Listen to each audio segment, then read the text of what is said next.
बाबा का आशीर्वाद SPM channel पर आपका स्वागत है। आप सभी अपनी अलग अलग आकृतियां भेजते हैं, तो आज आप देख रहे हैं बेलपत्र की आकृति।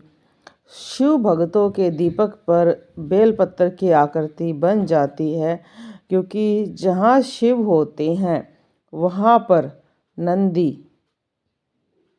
कार्तिक महाराज, गणेश जी, भैरव, भृंगी, श्रृंगी, माता पार्वती और बहुत सारे ऐसे चीज़ें हैं जिनके आप जैसे त्रिशूल की आकृति, ओम की। हमारे चैनल पर ये ज़्यादातर वीडियो हैं। आप अगर देखना चाहें तो हमारे चैनल पर ओम की, त्रिशूल की, शिवलिंग की, शिवलिंग के साथ वासुकी जी की, नंदी महाराज की, शिव पार्वती की, बहुत सारी हैं जो आप देखेंगे तो आपको कुछ अलग सा महसूस होगा, तो वो वीडियो आप देख सकते हैं। तो अब यहाँ पर है दीपक में बेलपत्र बनने का क्या कारण है। कहा जाता है कि शिव ने बेलपत्र को अपने पुत्र समान कहा है। यहाँ पर जो बेलपत्र है ये बहुत ही शुभ माना जाता है। इसमें आपको पता है वेदों के अनुसार बेलपत्र का धार्मिक, औषधि तथा सांस्कृतिक महत्व है। इसका बहुत ज़्यादा महत्व है। हिंदू धर्म में बेलपत्र के पौधे को दिव्य वृक्ष माना जाता है, जिसे भगवान शिव को चढ़ाया जाता है। पौधे में सतत तत्व होते हैं जो वातावरण में नेगेटिविटी को भी ख़त्म करते हैं, सभी तरंगों को वो अच्छी बनाते हैं। इसके अलावा बेलपत्र में एक त्रिकोण वाला पत्ता है जो भगवान शिव, ब्रह्मा, विष्णु और महेश की तीनों आँखों को दर्शाता है। ये तीनों आँखें या शक्तियाँ निर्णय लेने का कार्य करने से ज्ञान से जुड़ी है। बेलपत्र को जैन धर्म में भी बहुत शुभ माना जाता है। ऐसा माना जाता है कि 23वें तीर्थकर पार्श्वनाथ ने इस वृक्ष के नीचे ज्ञान का प्रसार किया था और उनको ज्ञान भी यहीं पर प्राप्त हुआ था। तो बेलपत्र जो है इसका महत्व बहुत ज़्यादा है। बेलपत्र शिव पुराण में बेलपत्र पेड़ या उसके पत्तों की पूजा की बहुत महत्वता बताई गई है। कहते हैं कि शिव बेलपत्र से बहुत जल्दी खुश हो जाते हैं। पुराणों के अनुसार भगवान शिवलिंग पर बेलपत्र अर्पित करने वाले की हर मनोकामना पूरी होती है। अगर आप एक शिव भगत हैं तो आपके दीपक पर बेलपत्र बन सकता है, और बेलपत्र बनना बहुत शुभ होता है। इसका बनने का कारण ही यही है, जहाँ पर शिव होंगे वहाँ पर उनके सेवक जरूर होंगे, और बेलपत्र को माना जाता है शिव का पुत्र। तो बेलपत्र बहुत ही शुभ होता है, और इसकी शुभता इतनी ज़्यादा है कि बहुत सारे लोग इसको लगाते हैं और कहते हैं कि बेलपत्र औषधीय गुणों से तो भरा ही है। अगर ये किसी के घर के बाहर भी लगा होता है तो उस घर की रक्षा करता है, और अगर कोई संतानहीन होता है तो उसको बेलपत्र लगाना चाहिए। वो संतान की तरह कार्य करता है, पुण्य प्रदान करता है। हिंदू पौराणिक कथाओं के अनुसार बेलपत्र से पूरे ब्रह्मांड का निर्माण हुआ है। स्कंद पुराण के अनुसार यह भगवान शिव का सबसे प्रिय पत्ता है।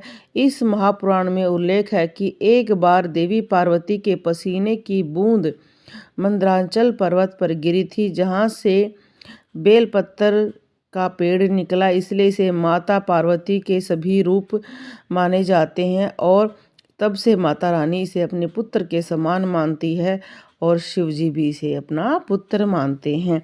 इसलिए कहा जाता है कि अगर कोई अपने जीवन काल में बेलपत्र के पेड़ को काट देता है तो 7 पीढ़ी तक उसके संतानहीन या संतान असमय पर चली जाती हैं। बहुत ज़्यादा एक्सीडेंट में उनकी संतानें मरनी शुरू हो जाती हैं।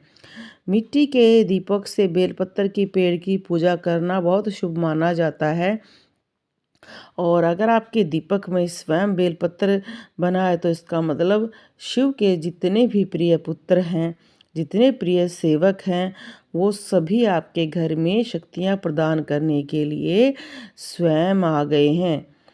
बेलपत्र को इतना ज़्यादा पॉजिटिव माना जाता है कि इसको बहुत सारे लोग लगवाते हैं। अगर किसी पर चंद्र दोष है तो उसको बेलपत्र लगवाना चाहिए।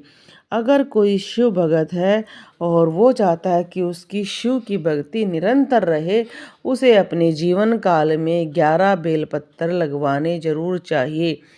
उसे ये 11 बेलपत्र एक साथ नहीं लगवाने चाहिए, कुछ समय की अवधि पर बीच-बीच में ये बेलपत्र लगवाने चाहिए।